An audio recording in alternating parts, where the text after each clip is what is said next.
Shalom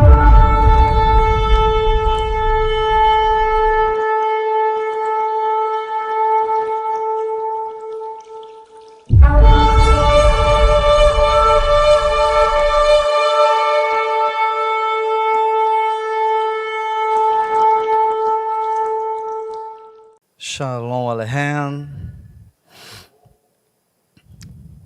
Que a graça, a misericórdia, a bondade do Santo Todo-Poderoso, do Hakadosh Baruch Hu, seja sobre vós. Amém?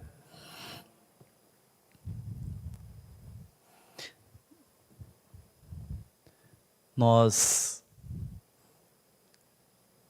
vamos estudar um pouquinho, porque eu digo que grande parte das bênçãos que recebemos, ao meu compreender, ao meu entender, elas são originadas da nossa obediência. O Eterno, ele se agrada, ele fica muito feliz de quando nós dedicamos ao estudo.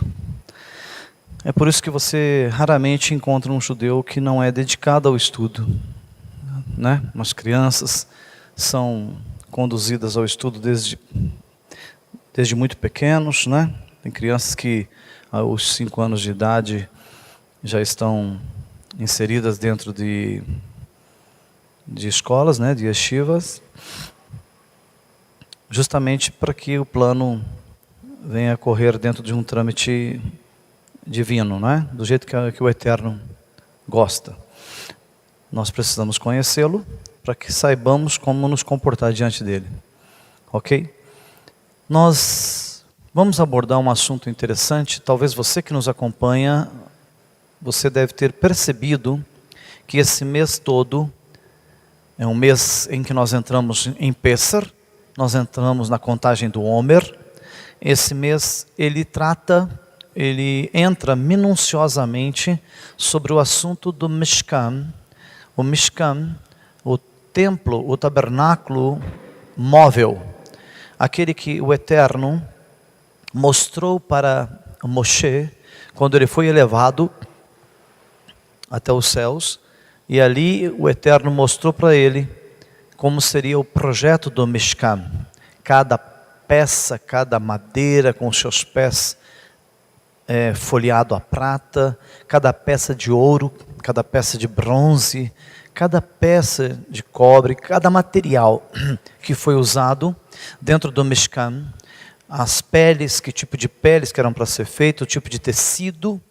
É por isso que nós também vemos nessas passagens que nós começamos essa bateria de estudos, vimos sobre Betzael, que a tradução do nome de Betzael é a sombra de Deus. Um menino que recebeu o Ruah de Hashem, o Espírito que lhe deu capacidade de esculpir, de entalhar, de trabalhar pedras preciosas, de lapidar. Então é um período da Torá muito rico, um período muito rico em que nós aprendemos muito do Eterno. Aprendemos muito sobre códigos, aprendemos muito sobre os detalhes ricos do Mishkan. O Mishkan, ontem eu falei rapidamente, mas ainda não fiz uma abordagem cirúrgica nesse assunto.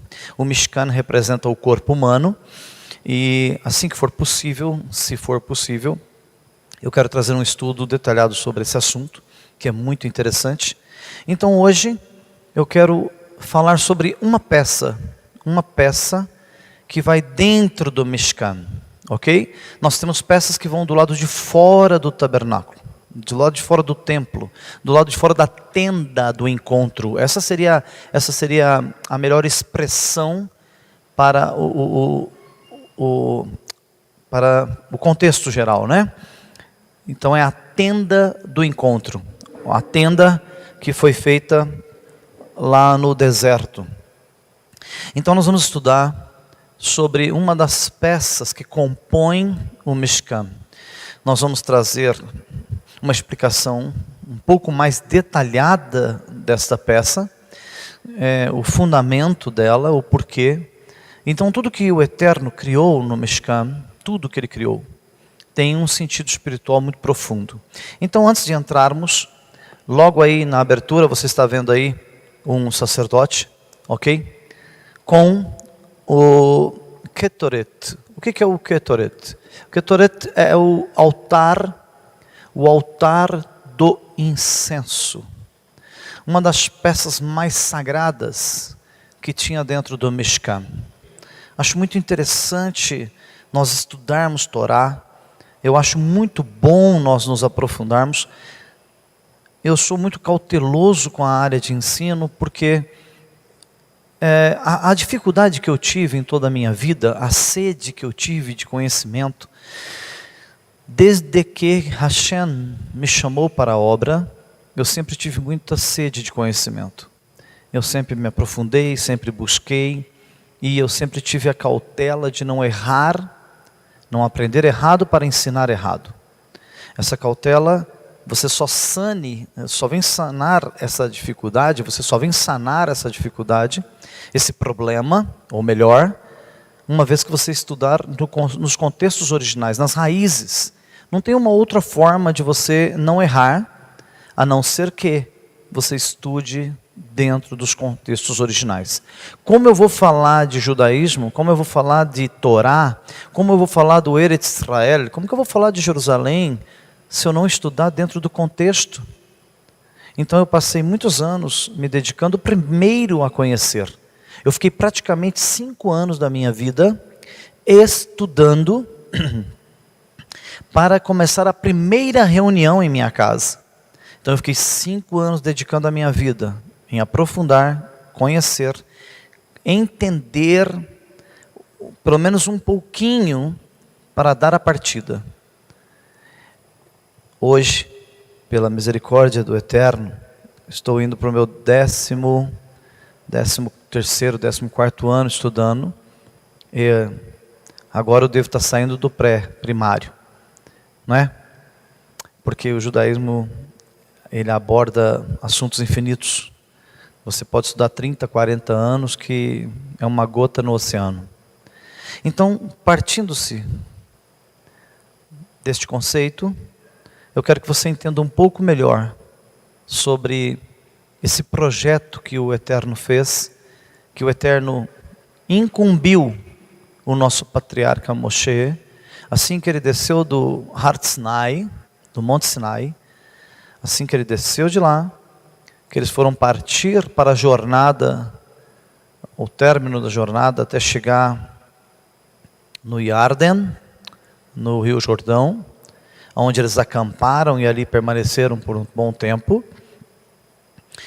Nesse percurso, eles tiveram que sempre estar montando o Mishkan, a tenda do encontro, até que repousou na entrada do Eretz Israel, da terra de Israel, que ao finalizar esta caminhada, esse percurso, que eles atravessam o Yarden, atravessam o Jordão e alcançam a terra prometida, e quando eles chegam em Jerusalém, eles começam a preparar para o templo definitivo, que seria o Beit HaMikdash, ok? Então o templo móvel seria substituído quando chegasse lá em Jerusalém pelo templo de pedras, ok? Uma estrutura muito maior, muito mais poderosa, em que o Eterno já tinha um projeto da edificação. Vamos estudar então no livro do profeta Oséia.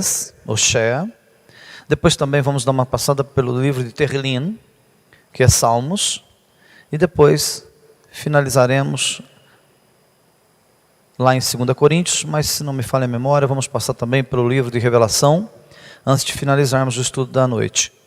Então é 14:2 de Oséia, 141:1 de Tehillim e 2 Coríntios 2:14. Vamos lá? Prestem bastante atenção para que você venha compreender do que se trata, ok? Olha só, eu trouxe aqui uma imagem, uma perspectiva do Mishkan com um corte lateral aí nos tecidos do templo, nas peles que eram a cobertura. Você vai ver aqui, aí você estando de frente à sua TV, de frente ao seu celular, à sua direita tem o altar do sacrifício, onde eram colocados o sacrifício para a oferta queimada. E depois atrás você vai ver aí a bacia de bronze, que nós estudamos há uns 2 finais de semana atrás. Lembra que eu te disse da bacia de bronze, que a tradução do cobre da bacia era mesmo que serpente, ou seja, o sacerdote tinha que encostar, mas a salvação estava muito próxima, o pecado mesmo que estivesse encostado nele, ele se dobraria sobre a bacia para lavar as mãos. Então, todo o contexto que nós temos estudado esse mês todo praticamente, é em torno do Mishkan. Aí você olhando lá dentro do templo, olha lá, dentro da tenda, assim que ele passava lá pelo sacrifício, às vezes ele já sujava as suas mãos, né, sacrificando ali o animal, ele lavava as suas mãos aqui, passava por essas 4 pilares que você está vendo aí, dourados, e ele entrava dentro do Mishkan. Lá dentro tinha a mesa dos pães, tinha uma menorá, o candelabro de 7 pontas, tá bom? E logo à frente, antes de entrar na área chamada Kadosh Kadoshim, Santo dos Santos, ok? Tinha o chamado Ketoret, que era o altar do incenso. É daí que o sacerdote que estava a caminho do Kadosh Kadoshim, do Santos dos Santos, fazia uma pausa e colocava ali os incensos para serem queimados, para que esse perfume chegasse até as narinas de Hashem. Era um ponto importantíssimo, não podia ultrapassar nenhuma etapa dessas, principalmente o altar do incenso. Então isso tem uma simbologia muito poderosa, muito interessante. Mas o que é mais interessante nisso tudo é que Hashem cria todo esse modelo. Isso já estava lá no Shamayim, estava nos céus. O projeto estava pronto no Shamayim, nos céus. Moshe, em cima do Har Sinai, é elevado até os céus e lá é mostrado para ele o projeto. Quando ele desce dessa visão, e que ele desce de cima do Har Sinai, do Monte Sinai, e ele apresenta as tábuas, a Torá ao povo de Israel, e aí o Senhor manda chamar Bezalel, e se você for ver dentro da história como funciona, ele com uma imposição de mãos, transfere para Bezalel a unção, o dom, o Espírito de Hashem, para que ele se tornasse um exímio artesão. E ele começa a construir essas peças que você está vendo aí dentro do Mishkan. E cada peça dessa tem um valor espiritual, e cada uma delas é uma etapa que deve ser vencida, deve ser alcançada, deve ser cumprida, segundo aquilo que o Eterno propôs. Então vamos em frente para você entender um pouquinho mais o que é o Ketoret. Olha como é lindo, como Hashem é profundo. Conhecer as Escrituras não é pegar dicionário bíblico, ok? Não adianta nós pegarmos livros de editoras cristãs que não trazem raízes. Você nunca vai sair da superfície. Nós precisamos mergulhar, nós precisamos entender um pouco mais. Nós precisamos ir mais a fundo dentro do contexto, dentro das raízes, dentro da palavra, dentro do hebraico, para que entendamos a mensagem que o Eterno está passando através dos códigos. Então vamos lá. O Ketoret. Olha que interessante. Eu coloquei ele aí bem colorido, para chamar a sua atenção mesmo. Dá uma olhada. O Ketoret, eu intitulei ele como um anagrama, porque ele está codificado, que de uma palavra só você faz muitas palavras, porque na verdade o Eterno aqui fez uma junção, uma junção profética, uma junção de códigos. Então, a palavra Ketoret, vamos voltar uma imagem? Vamos voltar uma imagem, só para você entender. Olha aí, está na sua tela. Olha lá, o Ketoret, lá dentro do Mishkan, a tradução da palavra Ketoret é altar do incenso. Essa é a tradução literal da palavra. Mas o Eterno, como ele brinca com as palavras, que isso é maravilhoso, é lindo. Nós entramos aqui numa parte mais mística, mais uma gemátria, mais uma parte de códigos, isso é muito bonito. Então olha só, a palavra Ketoret é formada por 3 palavras. O que, né, o K-E, o que de Ketoret, vem da palavra hebraica Kedushá, Kedushá, que significa santidade. Eu não disse que cada vez que ele entra para dentro do Mishkan, ele tem uma etapa a ser vencida, a ser ultrapassada. Então, quando ele chega diante do altar do incenso, quando ele chega de frente ao Ketoret, ele chegou no ponto de santidade. Mas tem mais 2 letrinhas dentro da palavra Ketoret, que é o T-O, o To, que vem da palavra Tahorá. A palavra Tahorá, que eu coloquei aí em rosa, a palavra Tahorá significa pureza. Ninguém pode entrar no Kadosh Kadoshim sem que tenha a santidade e tenha alcançado a pureza. Olha que lindo isso. Então cada etapa seria um nível espiritual. Cada vez que ele avançava para próximo do Santo dos Santos, ele havia vencido mais uma etapa. Logicamente que ele não vencia essas etapas dentro dessa pequena caminhada, dentro desse pequeno percurso que era o Mishkan. Ele vinha fazendo a preparação o tempo todo, a sua vida era preparada o tempo todo. E é por isso que um sacerdote só vinha da linhagem sacerdotal, que ainda prevalece até hoje. Você até hoje encontra homens, encontra aqui no Brasil, encontra na América, em outros países do mundo, você encontra descendentes de Aharon, que é do sacerdócio. Olha que interessante isso. Então era uma classe que desde o ventre já era santificado. Então olha só como que Deus trabalha nos códigos para mostrar os níveis espirituais. Há mais 2 letrinhas à frente, que nós falamos do que, falamos do to, vamos falar do re, R-E. Re vem da palavra rahamim. O que é rahamim? Rahamim é misericórdia. Então, se ele passou pelo sacrifício do animal, se ele passou lá pela bacia, lavou suas mãos, ele adentrou o Mishkan, então ele já venceu a santidade, ou seja, está em santidade. Ele também está em pureza. E também ele já alcançou a misericórdia e pratica a misericórdia. Mas para completarmos a palavra, como a perfeição do Eterno não fica pelas metades, a última letra da palavra Ketoret, que é um T, um Tav, olha só, vem da palavra Tikvá. Tikvá significa esperança. Porque o dia que você deixar de ter esperança, a sua vida perdeu o sentido. A maior esperança que você tem que ter é que o nosso Mashiach já está chegando.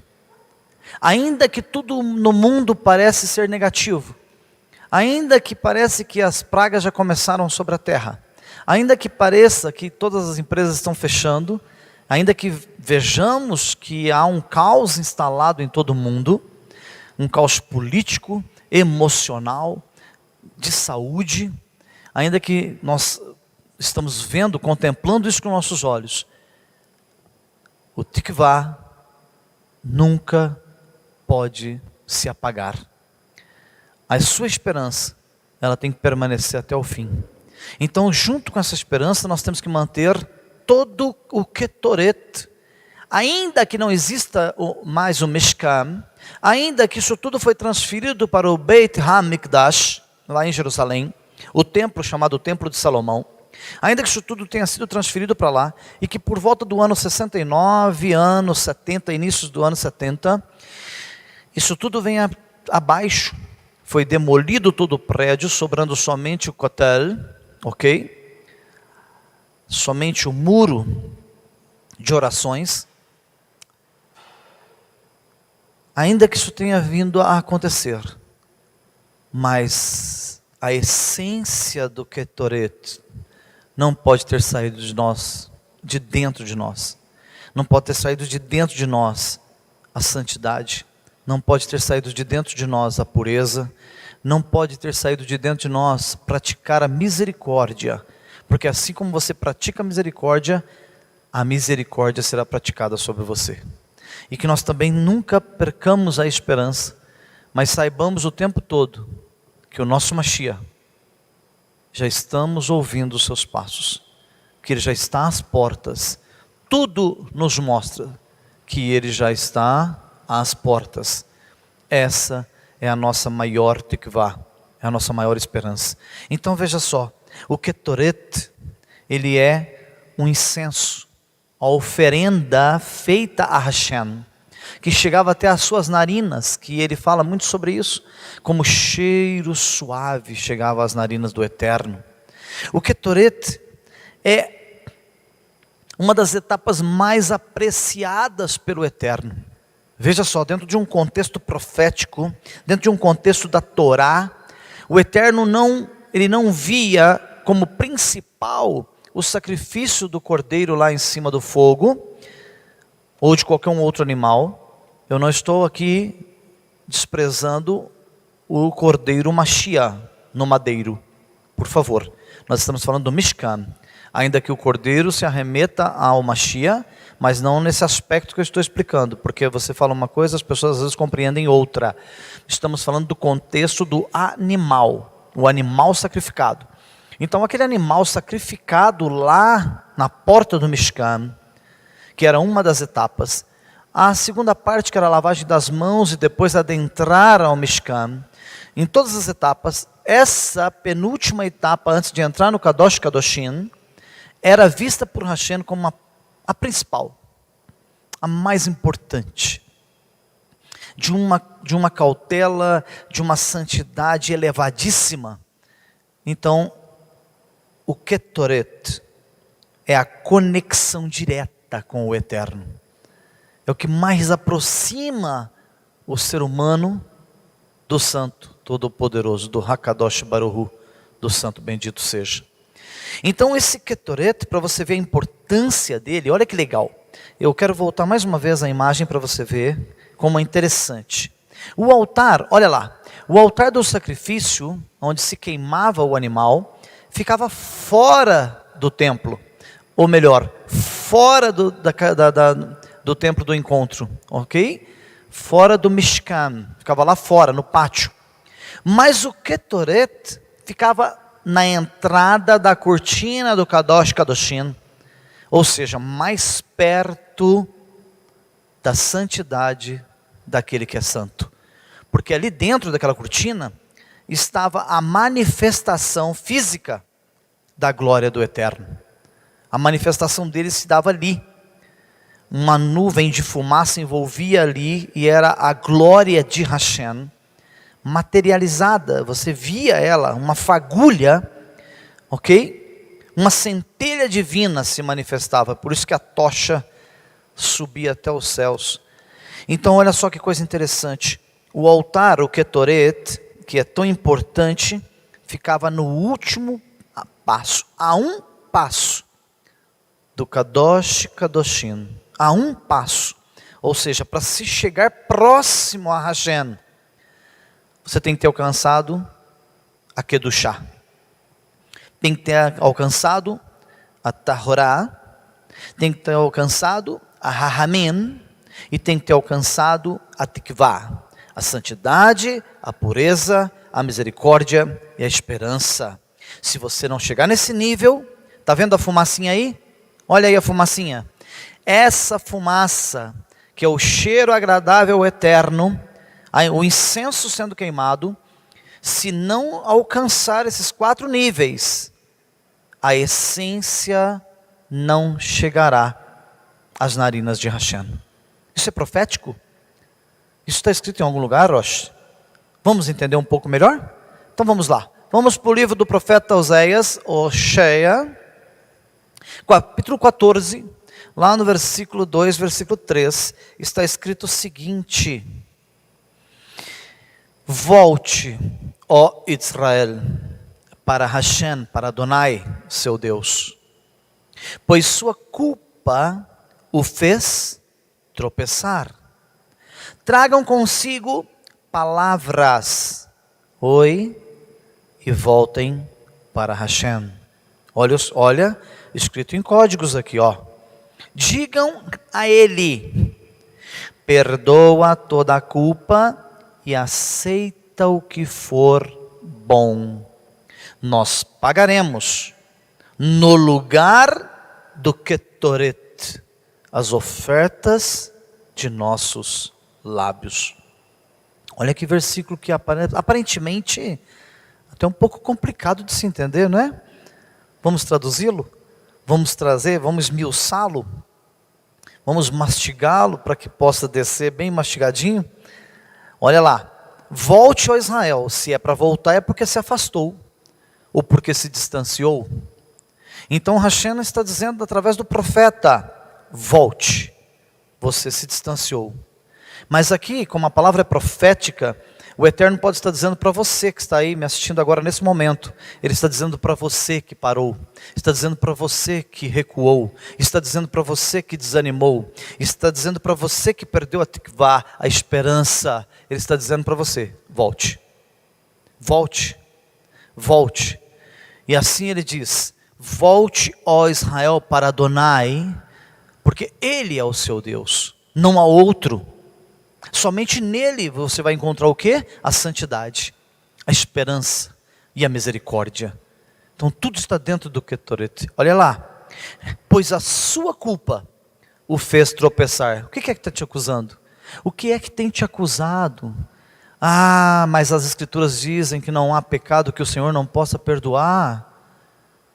Daqueles que nós sabemos que não há perdão, não cabe a nós, porque eu tenho certeza que você que me ouve nesse momento não entrou nesse tipo de pecado. Mas o que ele está dizendo: a sua culpa te fez tropeçar. Tragam consigo palavras. Olha o segredo. Olha o segredo do versículo. Antes, você tinha que fazer a queima no incensário, no altar do incenso, para que o cheiro suave chegasse até a mim. Como não tem mais o Mishkan, e não tem mais o Beit HaMikdash, então agora vamos mudar a estratégia. Agora você volta para mim, não precisa queimar incenso. Você volta para mim e traga consigo, olha aí no meio do versículo, olha que lindo. Traga consigo palavras. Venha fazendo as suas tefilot, as suas orações, as suas súplicas.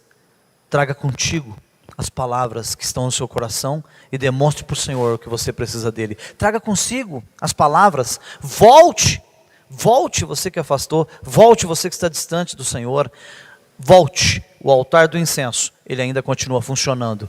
Voltem para o Eterno e digam a Ele. Se é para dizer a Ele, você vai usar novamente a oração, ok? Se é para dizer, você vai abrir a tua boca e vai falar novamente com Ele. Ou seja, usar novamente a tefilot, a oração. Perdoa toda a culpa e aceita o que for bom, Senhor. Aquilo que for mal, que for ruim, aquilo que eu errei no percurso, não aceite, Eterno. Apaga a minha transgressão, apaga a minha culpa, mas recebe a minha tefilot, a minha oração. E olha lá, nós pagaremos no lugar do incenso que era queimado lá no Ketoret. O incenso, o Senhor não vai ver eu fazendo, porque não tem mais o Beit HaMikdash, não tem como eu queimar mais o incenso lá. Mas as minhas orações chegarão até a ti, como o incenso que foi queimado no altar, no chamado Ketoret, que a esperança, a misericórdia, que a santidade permaneça sobre a minha vida através dessa oração, e que eu busque o Senhor, conforme as suas escrituras diz, enquanto eu posso achar. Olha que lindo! E essas são as ofertas, olha como termina o versículo, essas são as ofertas de nossos lábios. Continue usando, continue orando, continue buscando a Hashem, ao Eterno. Mas vamos ver, vamos aprofundar um pouco mais. Olha que interessante isso aqui, ó. Olha só. Lá no Midrash, ele nos ajuda muito a entendermos, ok? Certos aspectos das Escrituras. No Midrash diz o seguinte, lá no Midrash vai Vaikra Rabá, olha, me acompanha aí. Lá no 7.3, está escrito o seguinte, ó, Midrash Rabá 7.3, que os filhos de Israel não digam, quando o templo estava em pé, trazíamos Ketoret, e estas nos espiavam. Olha, Senhor, naquela época nós tínhamos como trazer para o Senhor as ofertas de incenso. E o Senhor até sentia o aroma da expiação, da oferta, da oferenda. Mas hoje, nós não temos como fazer mais, expiar mais, por intermédio do Ketoret. Então o Midrash diz assim, agora que não existe o Ketoret, como é que seremos espiados? E assim, tem uma resposta de Hashem aqui no Midrash. Hashem responde, uma vez que vocês se ocupam de estudar Torá, considero como se fosse o Ketoret. Tem gente que não entendeu.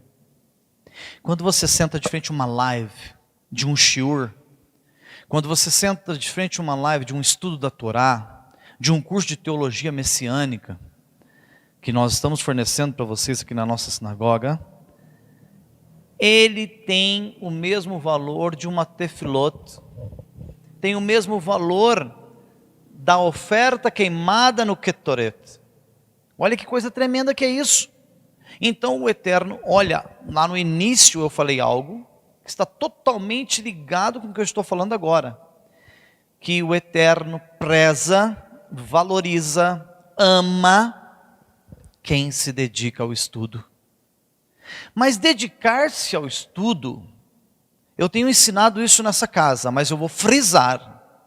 Cada sinagoga tem um perfil, desde que não se pregue heresias, desde que não se pregue dogmas. O que é heresia? Heresias são conceitos inventados pelos homens. O dogma são leis de homens. Os homens criam lei em cima da lei. Fazem tanta piada sobre os Purshim, sobre os fariseus, mas continuam criando regras. Você vê pastores, líderes, criando regras. Olha, assim não sobe no altar, assim não ensina, assim não prega, assim não pode. Mas não está escrito. Não está escrito. Lei humana, dogma. Brigou tanto contra dogmas e hoje, grande parte de líderes, não estou generalizando, por favor, praticam dogmas. Nós, messiânicos, não podemos praticar dogmas. Até no nosso meio existem contaminações. Eu não estou dizendo que somos mais certos ou menos certos, mais corretos ou menos corretos, mas criam-se dogmas. Tem uma porção de conceitos inventados por homens, não judeus, Binei Noa. Conceitos humanos. Onde é que está escrito na Bíblia, na Torá, Binei Noa? Um não judeu. Então nós vivemos criando leis e regras nossas, humanas, e queremos enfiar isso garganta abaixo, e queremos ter razão. Isso é colocado em redes sociais, é colocado por todos os lugares. Então o que acontece? O Senhor diz, estude a Torá. Irmão, você não tem que ficar vinculado a Beit Shalom. Me entenda. Eu não vou criar aqui um sistema de fechamento de portas que só vai congregar, só vai ficar na casa, vai ter um canal exclusivo para membros. Ninguém entra, ninguém sai. Não é isso. Uma vez que você estuda com a Beit Shalom, se você estudar com 5, 6, 7 sinagogas diferentes, pode ter divergências, porque elas têm a liberdade de trabalhar com essas divergências, desde que não diverjam, não venham divergir com a Torá. Ok? Mas alguns conceitos, você sabe disso, o homem muda alguns conceitos. Então vamos ter esse cuidado, essa cautela, mas dediquem-se ao conhecimento. Eu tenho batido nessa tecla e eu tenho garantido a vocês, eu sou testemunha viva e eu tenho muitos aqui dentro dessa carral, dessa sinagoga, que são testemunhas vivas, que se você mudar o teu contexto de vida, que se você estudar, se você se dedicar, se você mudar os seus conceitos e começar a praticar aquilo que você aprende na Torá, a sua vida irá mudar. Eu tenho certeza. Baruch Hashem. É uma verdade. Vamos em frente para nós terminarmos? Olha lá, em Terlim, lá no capítulo 141, versículo 1, está escrito assim, ó: Adonai, clamo a ti, venha a mim rapidamente. Que está falando o que aqui? De tefilot, está falando de oração. Clamo a ti. Ou seja, elevo minhas palavras até o Senhor. Ouça a minha oração. Venha a mim rapidamente. Ouve a minha queixa quando clamo. Que a minha tefilá, que a minha oração seja como ketoret diante de ti, e minhas mãos levantadas como sacrifício da noite. O salmista aqui, como é um conhecedor exímio da Torá, ele sabia exatamente o que significava o altar do incenso. Ele sabia exatamente do que se tratava. Ele conhecia o hebraico, ainda que fosse o hebraico antigo, ele conhecia exatamente do que se tratava a palavra que estava na Torá. Ele sabia exatamente do que se falava, do que estava falando sobre o Mishkan. Ele sabia exatamente o que significava cada item e cada etapa vencida do Mishkan.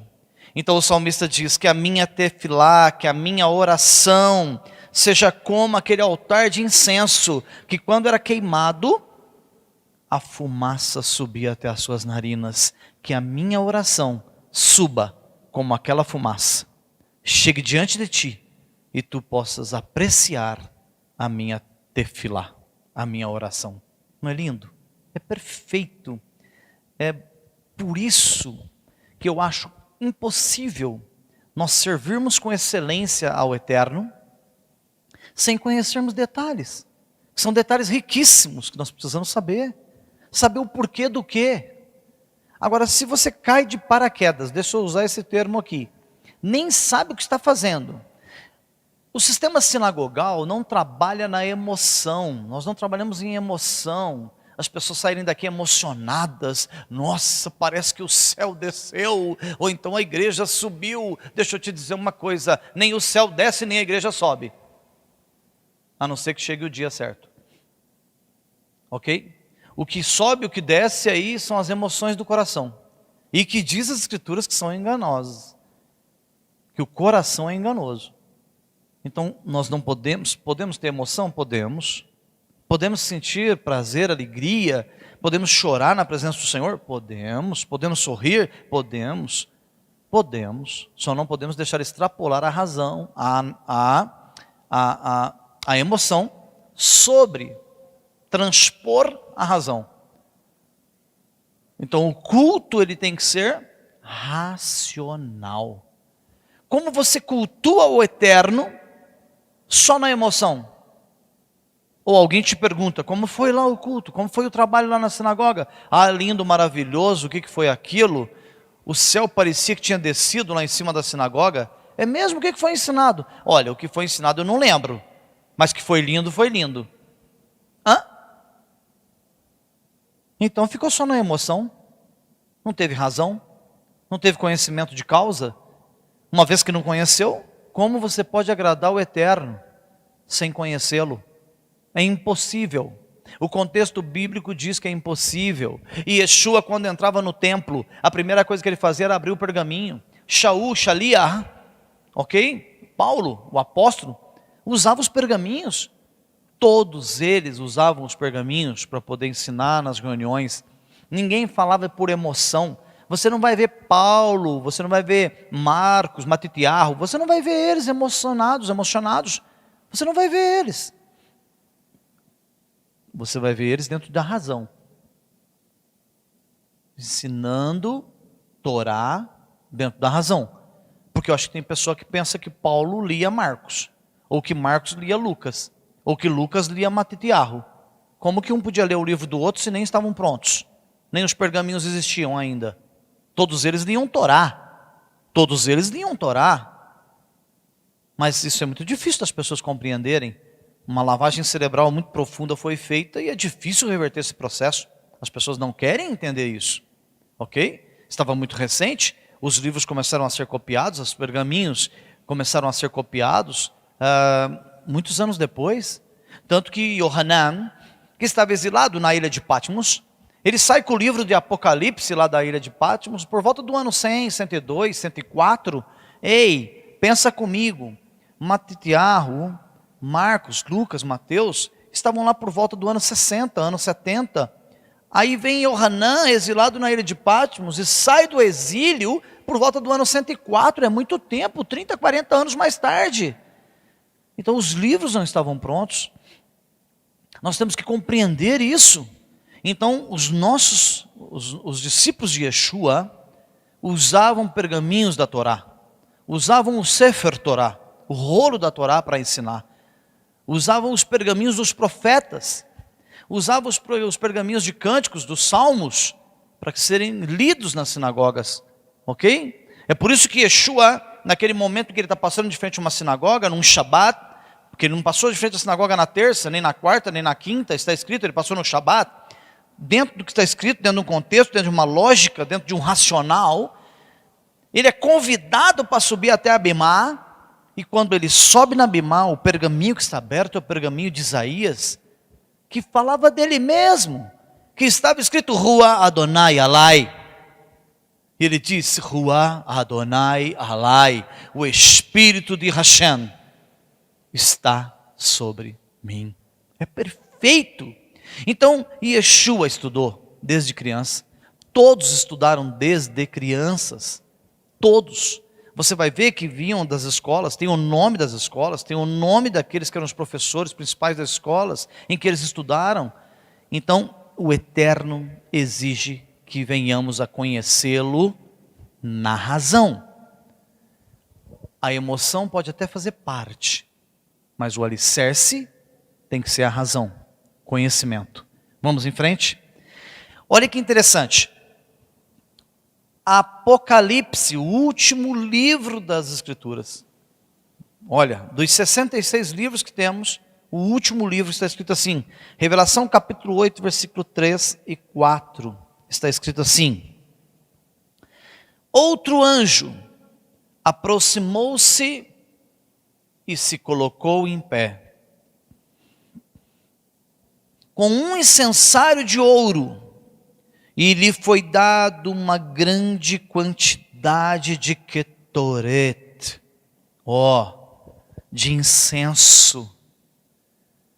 Esse incenso, essa grande quantidade de incenso, foi dado a esse anjo para adicionar, para misturar, para fazer junto e virar uma coisa só, para adicionar as tefilot de todo o povo de Deus, as orações de todo o povo de Deus, sobre o altar de ouro, diante do trono. Agora olha que legal, a fumaça do Ketoret subiu com as orações, ou seja, a fumaça do incenso subiu com as orações do povo de Deus, da mão do anjo diante de Hashem.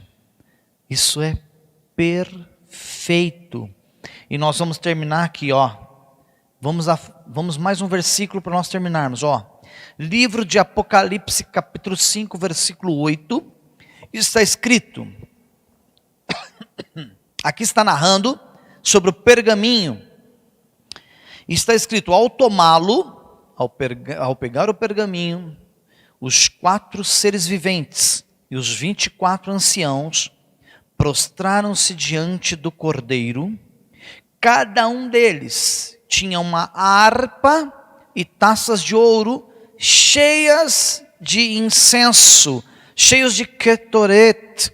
E esses Ketoret, esses incensos que vêm do altar da queima de incenso, o que significa? Apocalipse revela o que significa. Está escrito na última linha desse versículo. Esse Ketoret, essa fumaça que subia da queima do incenso, é nada mais, nada menos que são as tefilot do povo de Deus. Olha, o sumo sacerdote, quando ele caminhava dentro do Mishkan, sem as orações, era impossível ele passar a parte do véu, a parte da cortina que dava acesso ao Kadosh Kadoshim, acesso ao Santo dos Santos. Agora olha que coisa interessante, lá no Tratado Megilá, que são estudos paralelos da Torá, para nós aprendermos e entendermos a tradução dos textos, lá no Tratado Megilá, capítulo 21, na parte B, está escrito o seguinte: o nosso poder só está na boca. Você é o próprio Ketoret. Você é o próprio altar do incenso. Só precisa saber o que é que está queimando aí. Se são ervas aromáticas, se são incensos aromáticos, se o que está saindo da tua boca é santo, se está subindo até as narinas de Hashem, para que ele ouça as suas tefilot, ou se o que está saindo da tua boca é maldição, é desprezo, é lashon hará, se o cheiro do que está sendo queimado aí não é bom, você precisa fazer uma autoanálise, uma introspectiva, porque esse mês ele trabalha todo em cima do Mishkan, e o Mishkan, sendo o corpo humano, ele está trabalhando em cima da nossa santidade, da nossa pureza, da nossa esperança. Então não esqueça das 5 etapas do Ketoret. Coloque em prática todos os dias na sua vida, para que você viva constantemente como o altar do incenso, como Ketoret, queimando 24 horas. Que Hashem possa olhar para você e ver a fumaça do incenso subindo às suas narinas constantemente. Não permita que o fogo desse altar se apague. Em o nome de Yeshua HaMashiach. Amém. Yevarecha Adonai veishmerecha, Yaev Adonai panamelecha viunecha, Issa Adonai, Adonai panavelecha, veasem lecha, Shalom.